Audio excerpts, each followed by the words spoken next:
Dave Shung, he's an environmental historian. He's tingling over there. We look at each other, look over at my wife, and she goes, "Can't be." So it was inspirational, Paul, and like other dreams, that one's dead now. Ripped from today's Huntington Daily News headlines. Florida man, bedeviled by professors who cannot properly line up and process at a convocation, retires. Some of you may know, and if you don't, I assure you your students do, that one of the most popular memes, one of the freshest memes, is about Florida man. It's a Twitter feed, began as a Twitter feed. It's also a subreddit, like I need to tell you that. And it's dedicated to the exploits of the Sunshine State's great anti-hero. What happens is that people scour now all the news outlets from Florida looking for anything that begins Florida man as a headline. For example, Florida man dances on top of police cruiser to ward off vampires. Florida man tries to sell 3 iguanas taped to his bike to passers-by as dinner. Florida man covers himself in ashes, says he's a 400-year-old Indian, crashed a stolen car. We have, people, a real live Florida man. Consider these local headlines. Florida man invents hall golf, entertains students, dejects colleagues who actually play with him, and disrupts colleagues who actually work for a living.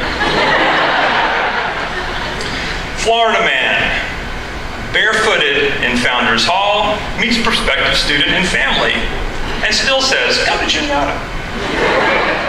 Florida man, barefooted in Founders Hall, meets consultants working on Juniata's new brand. I don't know about you, but I think be the author of your own powerful story rings better than be the owner of your own powerful feat. 1989, Florida man slings his hammock in I. Harvey Brumbaugh house, claims siestas are a human right. November 2003, Florida man runs a 50-mile relay over a mountain. November 2016, Florida man does this again for the 14th time and manages to con a host of students, faculty, and administrators into running with him. Not one, though. May 2014, genteel game of croquet goes wrong as Florida man reduces graduating seniors to whimpering gerbils. September 2014, Florida man wreaks havoc at a genteel croquet match with a vicious shot that dents a barbecue grill. Timely intervention kept Dave Shung from suing. So now I want a little audience participation. See if you can figure out which is our Florida man. A, Florida man arrested for eating pancakes in a crosswalk. Or B, Florida man refuses to cut curly locks, even if it is the 21st century. A, Florida man throws alligator through drive-in window. Or B, Florida man walks around Founders Hall in oversized gator slippers. So which is it? Boy, you are not ready for finals. A, Florida man fights off alligator with golf club. Or Florida man fights off Emil Nagengas by betting him he cannot hit one drive out of 18 in the fairway. In both cases, Florida man won. Florida man treated for hypothermia after hiding from authorities in an AC duct. Or Florida man nearly treated for hypothermia after New Year's Day run at the Peace Chapel. There are many more Florida man stories we could tell, but that would focus mainly on the humorous, the quirky, and of course David has had a career that's much more than that. He is a Florida man. He earned his PhD from the University of Florida in 1986, and he came and slung his hammock in I. Harvey Brumbaugh House in 1989. He made his mark fast. In his first 5 years, he published his first book, The Early Colombian Labor Movement, Artisans and Politics in Bogota, 1832 to 1919. He also won the Junior Faculty Award for Distinguished Teaching in the first 5 years, and managed to write the first entire volume of Juniata Voices, just on the side. The books and articles kept coming. The Tale of Miguel Perdomo Nera, Medicine Ideologies and Power in the 19th Century Andes, that was 2001. And Medicine on the Periphery, Public Health in Yucatan, Mexico, 1870 to 1960, in 2015. Beyond this are dozens of journal articles, book chapters, encyclopedia entries, book reviews, of course, much peer review for other organizations.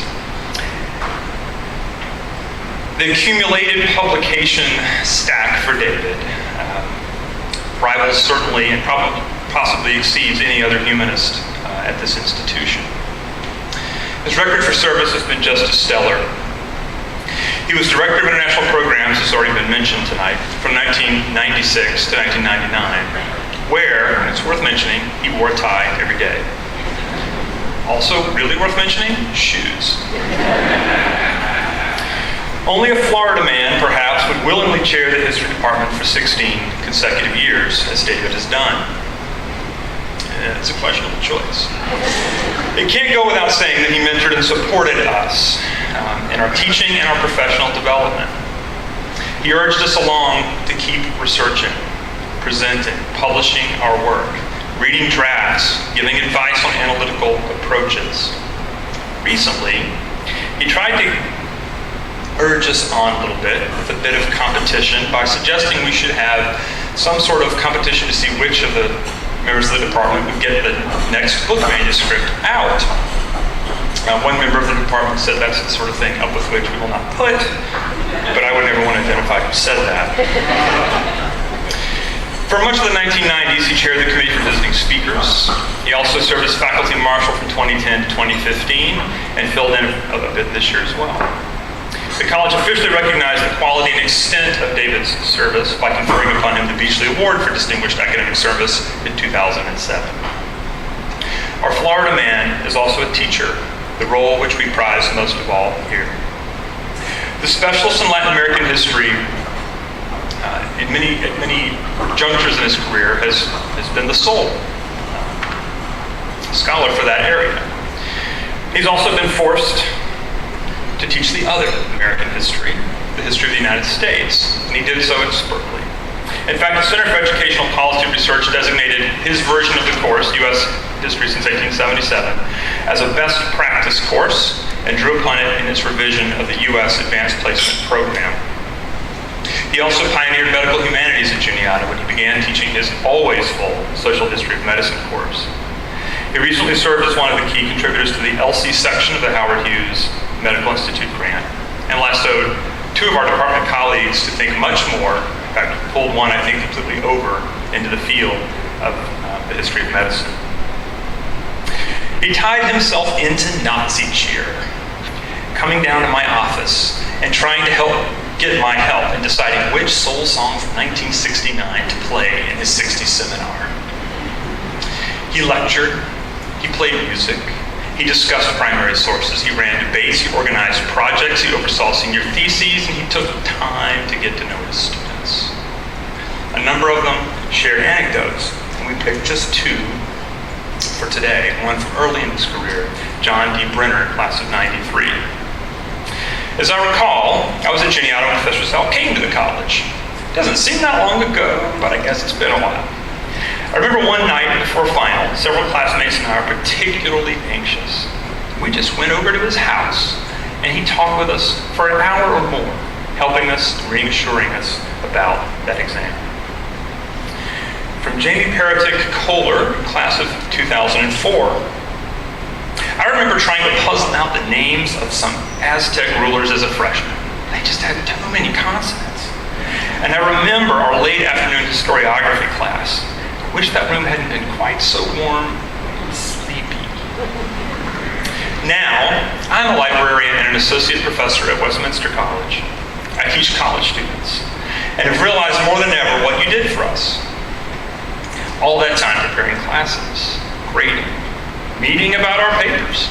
And sometimes it's frustrating and sometimes it's rewarding. and you were ever patient and passionate. And I appreciate that now more than I ever did back then. Thank you for all of your time and work and emotional energy. Thank you for some treasured memories and for teaching me how to be a better thinker, writer, and now professor. It is clear that David has accomplished a great deal during his 28 years at Juniata. Some of the best stuff has happened with students who a few years ago showed their appreciation by making their way into his office when he wasn't there and decorating it as a surprise with balloons, sparkle, glitter, and streamers. As recently as today, he tracked one of those pieces of sparkle out into the hallway and found it. Naturally, barefoot. So here's one last headline. Florida man escapes Pennsylvania winters, packs up his hammock, and rejoins his wife and daughter in Daytona. And we wish him the very best.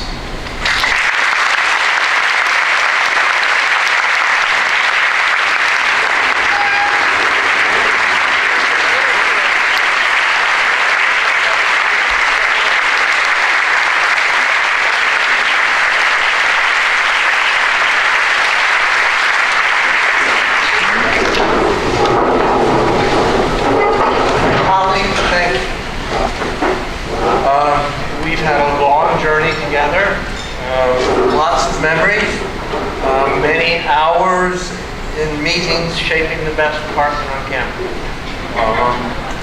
The humor, gentle, fun, and kind words that you have are sincerely appreciated. Coming up with words to say if this last time to address the faculty and the trustees have presented me with lots of difficulties, mostly concerning the impression that I would like to leave.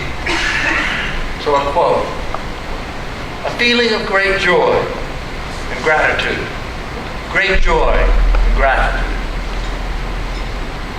For Star Trek fans, you might remember this Diana Troy quote from Encounter at Farpoint, the first show of the Next Generation series.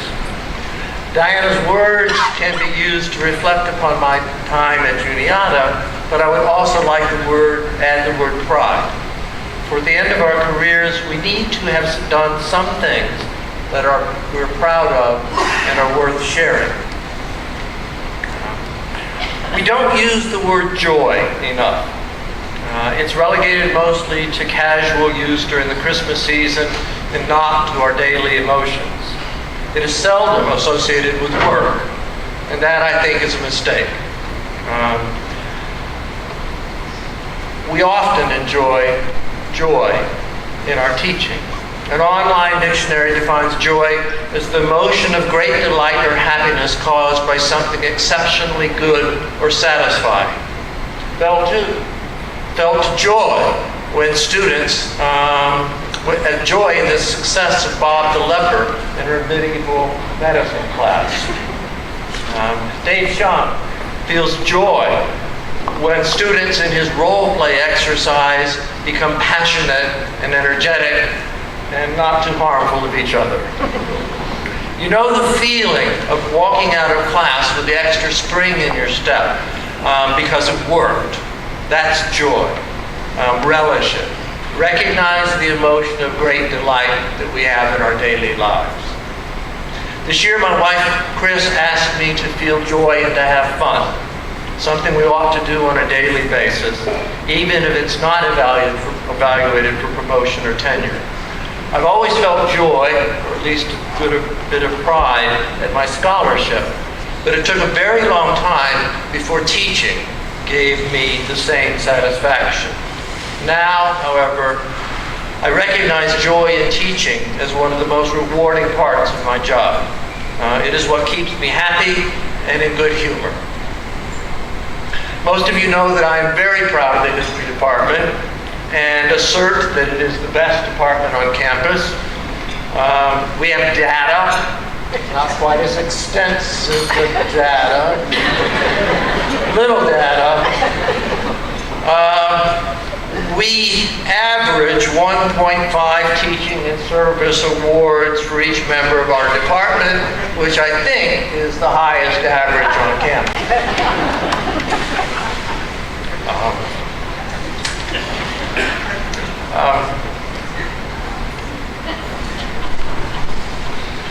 This has not always been the case. An outside review of the history department in 1988 characterized the professors as overworked and weak on scholarship. Students complained that history courses tended to be uninspiring monologues given from yellowed notes. The professors were very knowledgeable, but, quote, delivered the same lecture every year with little evidence of recent developments. We still consider ourselves as overworked. I think a committee is working on that. But our scholarship is much improved, and our classrooms have been transformed. Students are powerfully engaged in critical thinking and in full participation in their learning process. I'm not sure that Allison even uses notes. She has scores of stickies in the books that she brings to class. I'm not sure she still encourages her students to try on corsets in class. But my guess is that that is just the tip of an unmentionable iceberg. An equal source of pride in the department, our relationship with students outside of classes.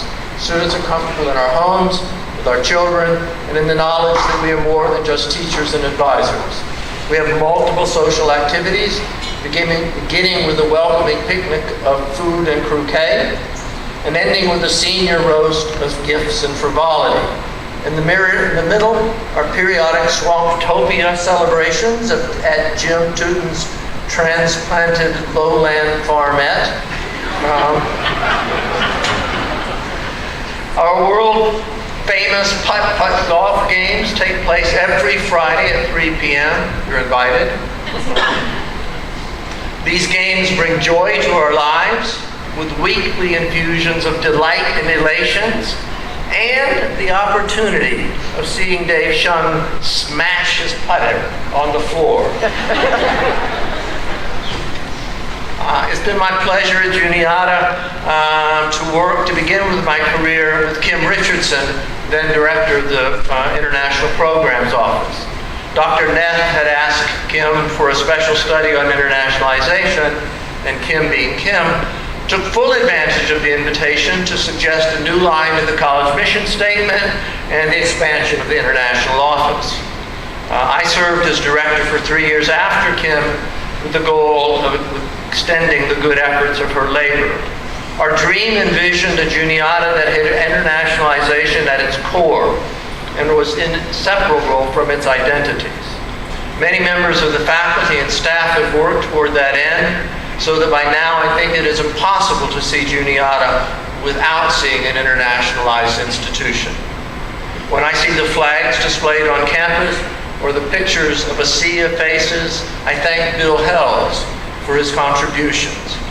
Internationalization has been a great source of institutional pride, an enormous source of gratitude for all those who have given their labor to that project. As Jim said, shamedly, that in 2002, Juniata started to participate in the 50-mile Tussey Mountain Back Relay Race. Each year, a group of avid, or not so avid, runners spend an entire day running through Rothrock Forest, enjoying fall leaves, wonderful camaraderie, and climbing challenging hills. Since that first race, 82 members of the Juniata and Huntington communities have run 1,428 miles together in that race. I would like to ask for all of you who have run in the race, if you would be so kind as to stand up.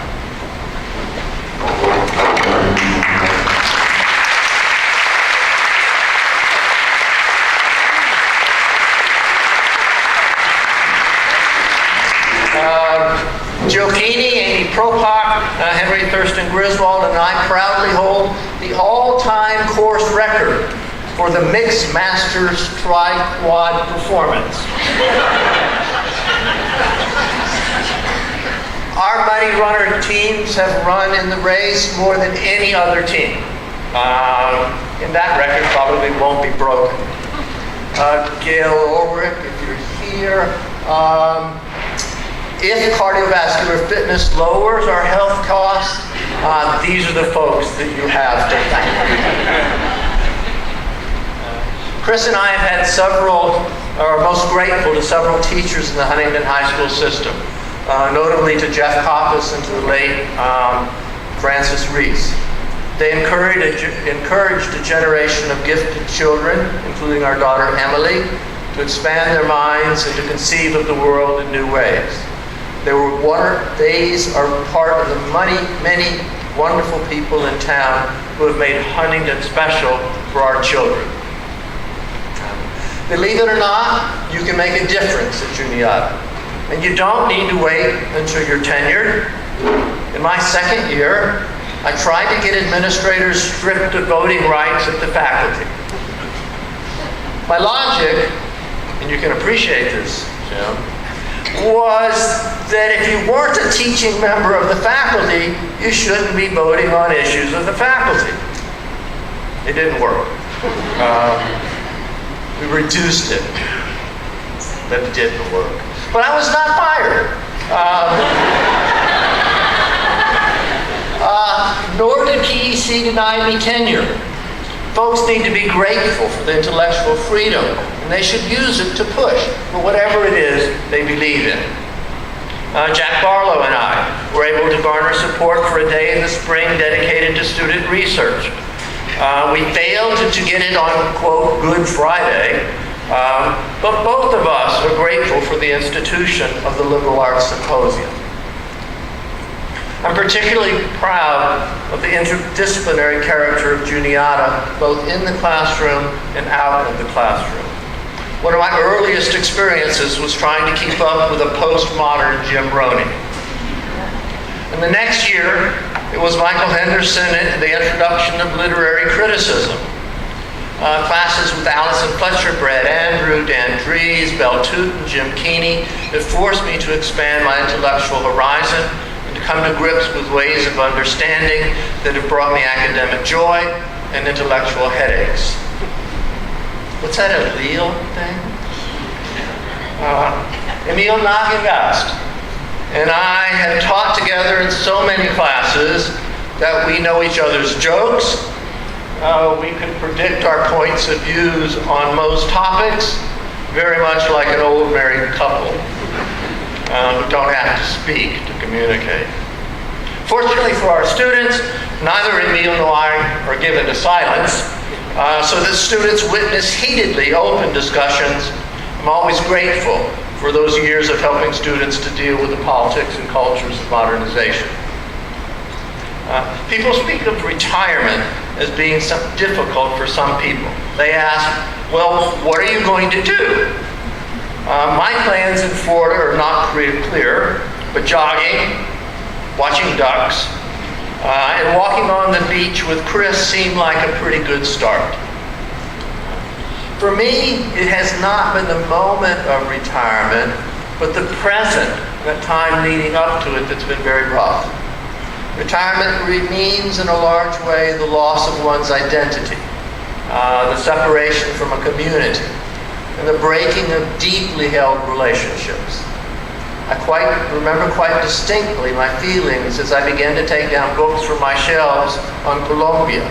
I've been collecting those books for over 40 years. They were my friends. Most of them were written by my friends, and they've been part of my life and labor as a historian. Now, they were going to be given to a library and would not be part of my collection.